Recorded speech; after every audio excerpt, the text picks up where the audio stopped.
सांगितलं होतं की साधारण 50,000 रुपयापर्यंत जो TDS ची माफी आहे ती 1 लाखापर्यंत वाढवावी.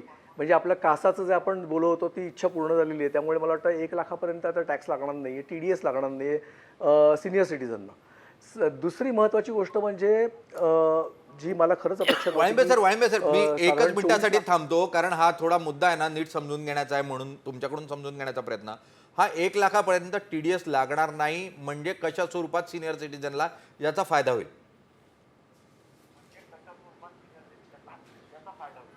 म्हणजे इंटरेस्ट आतापर्यंत कसं होतं, मुदत ठेवीवर जे व्याज मिळायचं ते 50,000 पर्यंतचं व्याज होतं, ते टॅक्स एक्झम्प्ट म्हणजे त्याला TDS लागत नव्हता. आता 1 लाखापर्यंत जी अमाऊंट आहे त्याच्यावर टॅक्स लागणार, TDS लागणार नाही.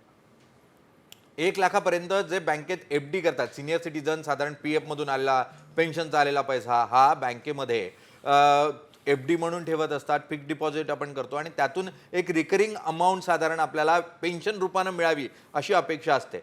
तर त्यावर 1 लाखापर्यंत कोणत्याही स्वरूपाचा TDS लागणार नाही.